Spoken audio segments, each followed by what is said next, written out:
your tears today. Can't Help Myself. A robot that taught TikTok that it is okay to feel empathy for something that isn't real. This piece was created in 2016 as a standalone artwork for the Guggenheim Museum by joint artists Sung Yuang and Peng Yu. As a pair, these two drafted the ideas of a standalone robot that would attempt to complete one simple task: clean itself up.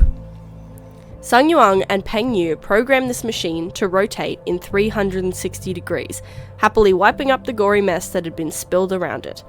It had also been programmed to dance 32 different ways, to wave, to interact with the audience from inside its acrylic box. All things considered, it seemed perfectly content with the situation.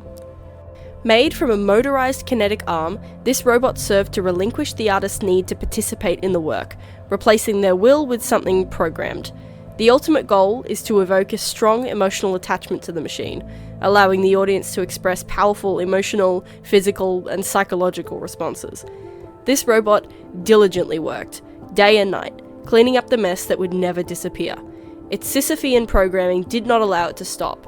Its shovel-like head atop the gigantic arm was specifically designed by Sung Yuang and Peng Yu for this one task.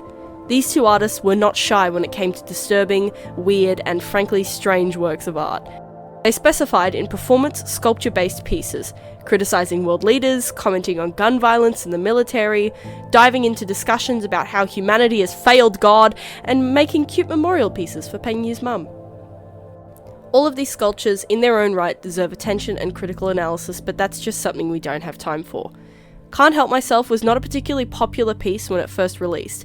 It sat in the Guggenheim cleaning for 3 years, and yet its fame had erupted after its death, like all good artists do. All it took was one post from an Instagram account to take the world by storm. Everyone who had anything to say became an immediate keyboard warrior.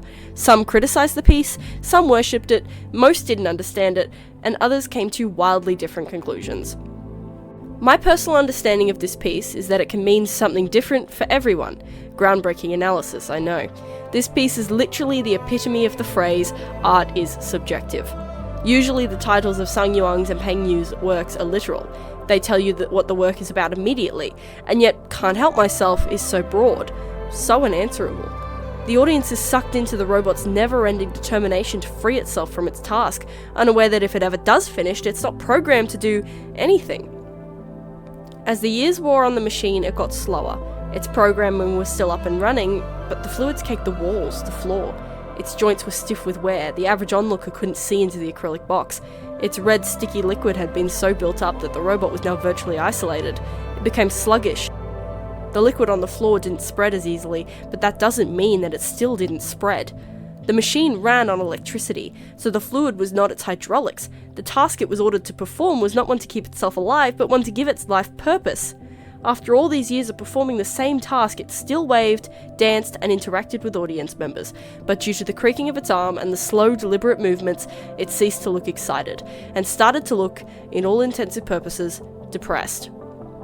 After 3 years, Sung Yuang and Peng Yu entered the exhibition and shut it off. Can a robot feel the daily drag of the same task? Obviously, no. However, the artists aimed for it to become a statement piece for the individual's experience, and how the audience would choose their own way to interpret these. My next question would be, is the audience integral to this work?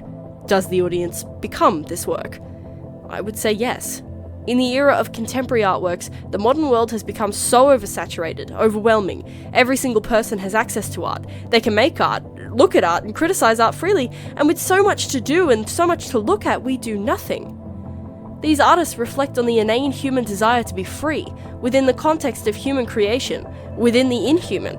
People are nothing if not predictable. We get attached to the smallest things. These two artists brought that suffocation to the forefront of the public's gaze. Without the web of social media interconnecting everyone and everything you've ever known, Can't Help Myself would never have reached the height and popularity that it did. It was effective in its own right, a way to connect with audiences around the world, beyond language barriers, beyond religious alignments or political circles, a human-to-machine connection, relating to the everyday struggle of existence.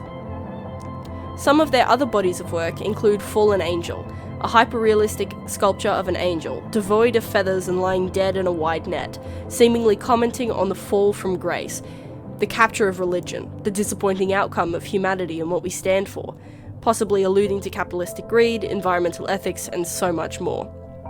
Old People's Home, a set of realistic models of the world leaders, aged dramatically and strapped to motorized wheelchairs. The ideas surrounding this artwork are painfully obvious, but that doesn't stop it from being impactful. Even the rich are not timeless. People die. Leaders die. The rich and the powerful are not exempt from the outcomes of aging. This artwork is interactable. People walk through the middles of these lifeless sculptures. Space disturbing space. Finally, If I Die, a memorial tribute to Peng Yu's elderly mother. It depicts her mother suspended on wires between various birds, flowers, and branches. This sculpture is a direct reference to her mother stating that if she dies, she wants to come back as a bird, to finally feel what freedom feels like. If I die, I don't want to come back as some creature that lives on the land. I want to fly, soaring above the earth in the company of red-crowned cranes. How free would it be? Live wherever I want, land wherever I wish. Yes, maybe I will hold a fish, because for a bird, fish can be both food and a source of wealth. I want to hold my wreath, bequeath my good and will and aspirations to my offsprings. Wouldn't that be nice? After I die, my spirit would rise to a place like this. Each of these honourable mentions depicts humans directly. Whether it be mythological or fantastical, humans are still directly seen. We can still physically relate to these artworks and the virtual passages of time between them. Can't Help Myself is different. This robot doesn't have skin. It doesn't have a face. All things considered, it shouldn't be the one artwork that took the world by storm. It shouldn't be the artwork that people relate to on such a deep level, but it is. It waves, it dances, it cleans, and it dies. This is what Sang Yuan and Peng Yu wanted to express, the concept of us, the collective and the individual at the same time. This is contemporary modern-day art summed up in one acrylic box. Today